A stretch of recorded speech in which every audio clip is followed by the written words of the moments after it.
Если бы вы встретили это существо на другой планете, вы бы не сомневались ни секунды. 3 сердца, кровь не красная, а синяя, мозг, который не помещается в голове и растекается по рукам. Существо, которое переписывает собственную РНК, правит рабочей инструкцией своего тела на лету. Вы бы сказали, перед нами инопланетный разум? Вот только вам не нужен космический корабль, чтобы его встретить. Оно живет здесь, в океане. Это осьминог.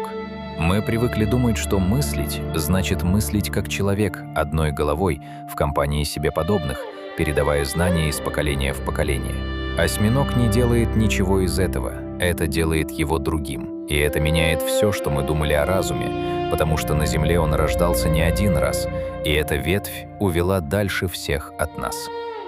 За это видео вы узнаете, как существо, чья родня аммониты из эпохи динозавров, и улитки обзавелось полумиллиардом нейронов и мозгом, который течет по его рукам. Как осьминог переписывает собственную РНК и почему за свой чужой разум платят самую жестокую цену из возможных. Гибнет молодым, едва став родителем. Начнем с того, что кажется очевидным и в чем почти все ошибаются. Осьминог не рыба. Это даже не близко. Рыбы – наша с вами родня. У них есть позвоночник, скелет и общий с нами план тела. А осьминог – моллюск. Его ближайшие родственники ползают по вашему огороду и лежат на прилавке рыбного рынка. Это улитки, слизни, устрицы и мидии. Из той же ветви эволюции, из которой вышла улитка в раковине, эволюция создала существо с полумиллиардом нервных клеток, которое решает головоломки, узнает знакомых людей и сбегает из запертых аквариумов. Но чтобы понять, как такое вообще стало возможным, нам нужно отмотать время далеко назад. Род осьминога – один из древнейших на планете. Головоногие, так называется его класс, появились в океанах около 490 миллионов лет назад.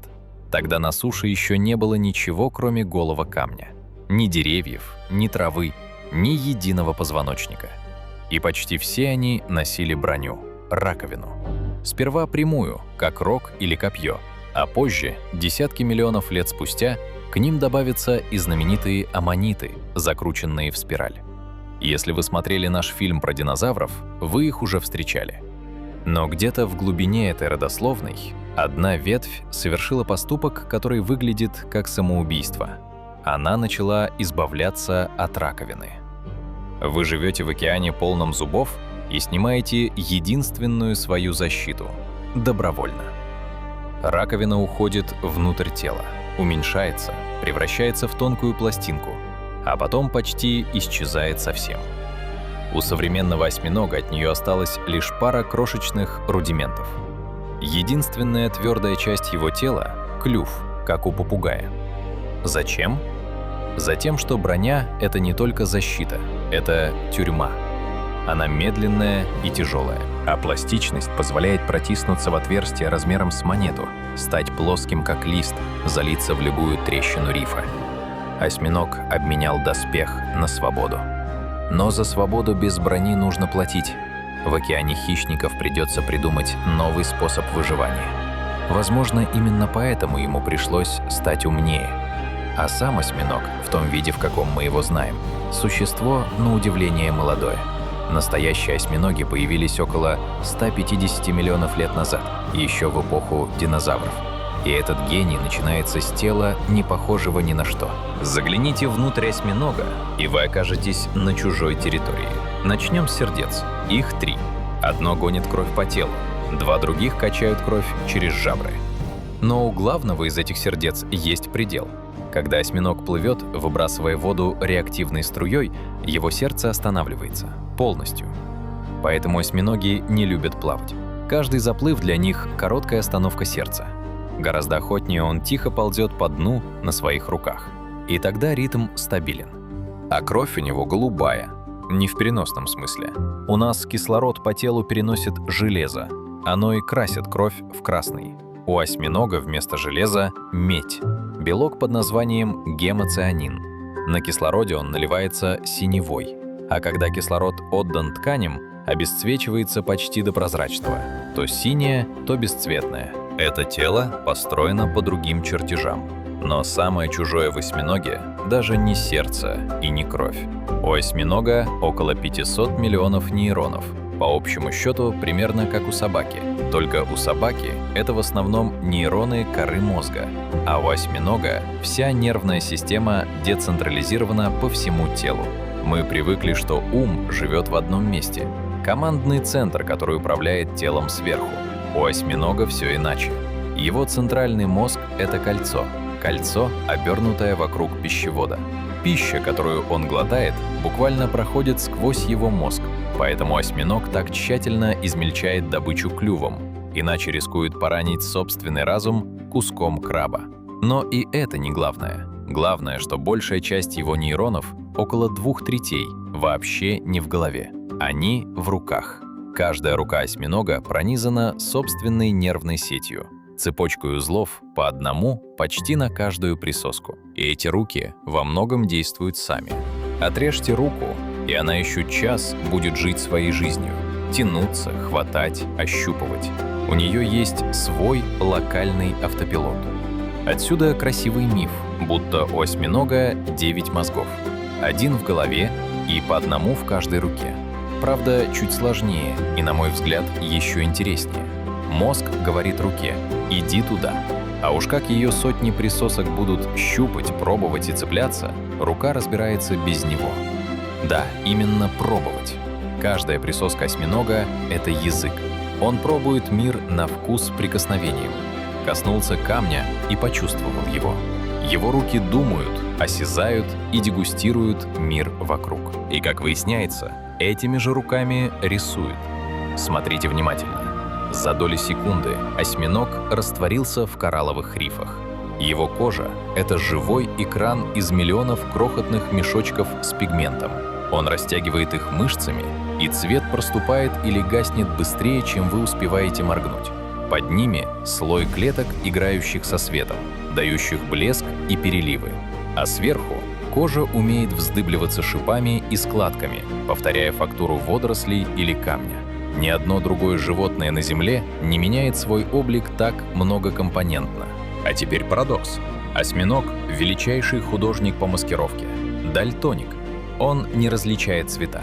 Его глаз устроен так, что видит мир в оттенках серого. Осьминог, похоже, подбирает не столько цвет, сколько яркость и контраст. И часто этого достаточно, чтобы стать невидимкой. А еще его кожа сама чувствует свет. В ней есть светочувствительные белки, как в глазах. Он не видит кожей картинку, но чувствует свет и тень. И все это обходится недешево. Держать маскировку так утомительно, что осьминог тратит на нее почти столько же сил, сколько на само поддержание жизни, сжигая калории, чтобы быть невидимым. Но чтобы поверить, что перед нами настоящий разум, одного тела мало. Улика первая. Осьминоги запоминают лица. В одном эксперименте первый смотритель осьминогов кормил, а другой каждый день слегка тыкал в него жесткой щеткой. По итогу первого приветствовали, а второго даже могли окатить струей воды, даже когда те одевались одинаково. Улика вторая. Осьминог по имени Инки однажды ночью выбрался из своего аквариума, прополз по полу, нашел узкую сливную трубу и ушел по ней прямо в океан. Правда, честности ради, побега никто не видел. Ученые восстановили его по мокрым следам. Но осьминоги и правда бегут при любой возможности.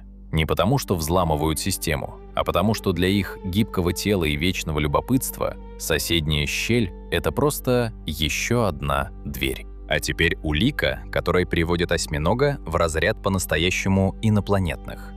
Он умеет переписывать сам себя. У всех живых существ есть ДНК и РНК, рабочая копия этого чертежа, по которой клетка строит белки. Так вот, осьминог правит свою рабочую копию на лету, перекодирует РНК, изменяя свойства белков, а соответственно и собственные свойства. Например, когда вода вокруг холодает, то он делает свои клетки более тонизированными и устойчивыми к холоду. И происходит это не за миллионы лет эволюции, а за часы. А стоит воде потеплеть, и РНК снова меняется. Мало кто в живой природе умеет трансформировать себя так быстро. Древнее тело, гениальный ум, существо, у которого, казалось бы, есть все, чтобы царить в океане тысячелетиями. И здесь начинается самое горькое. Осьминог при всем своем уме живет очень недолго. Мелкие виды меньше года. Даже гигантские тихоокеанские размером с человека всего от 3 до 5 лет. И почти все они умирают сразу после того, как оставят потомство. Один единственный раз в жизни. Посмотрите на самку. Она отложила сотни яиц, и с этого момента ее судьба решена. Она перестает есть. Все оставшиеся недели она проводит над кладкой. Обдувает яйца свежей водой, чистит их, отгоняет хищников. Она медленно угасает от голода и погибает почти в тот момент, когда из яиц выходят ее дети. Она их так и не увидит. Этим угасанием управляет пара крошечных желез возле глаз. Ученые однажды удалили их у самки, и та вдруг перестала голодать, бросила кладку и прожила заметно дольше. Внутри осьминога словно встроен таймер смерти, отсчет, который включается размножением. Только это не один гормон смерти, а целый гормональный каскад. И у пары видов исключений он не срабатывает вовсе. Есть матери-рекордсменки. Одна глубоководная самка высиживала свою кладку 4,5 года, не отходя и не питаясь. Самое долгое материнское бдение из всех, что вообще известно в нашем мире. Ради одного выводка. И из этого следует, что каждый осьминог начинает жизнь с чистого листа, в полном одиночестве, не получив от родителей ни единого урока. Весь свой ум, побеги, орудия, охоту каждый из них изобретает заново. Такова была бы и наша участь. Человечество, где никто ничего не передает следующему поколению. Ни книг, ни языка, ни памяти предков. И умирает, не сказав ни слова тем, кто идет следом. Вот цена, которую осьминог платит за исключительный ум. Так каково это — быть осьминогом? Полвека назад философ Томас Нагель задал знаменитый вопрос: каково это — быть летучей мышью? Мысль простая. Мы можем изучить чужой мозг до последней клетки, и все равно никогда не узнаем, каково быть кем-то другим. С осьминогом этот разрыв еще шире.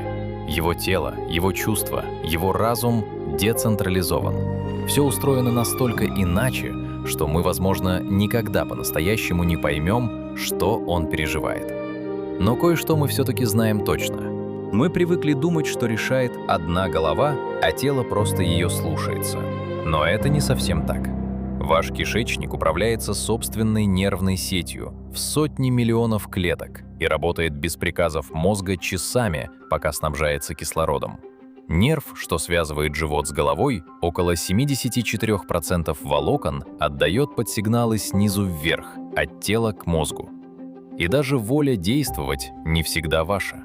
Когда тело борется с болезнью, иммунная система химическим сигналом сама гасит вашу мотивацию. Это не слабость, а древняя программа. Осьминог довел это до предела. По оценкам биологов, почти 2/3 из его 500 миллионов нейронов не в голове, а в руках. В следующий раз, стоя у берега, вспомните, что сейчас, где-то в глубинах океана, существует разум, который мыслит иначе. И он смотрит на нас с не меньшим удивлением, чем мы на него. Подписывайтесь, впереди новые открытия. И до встречи на Neo Planet.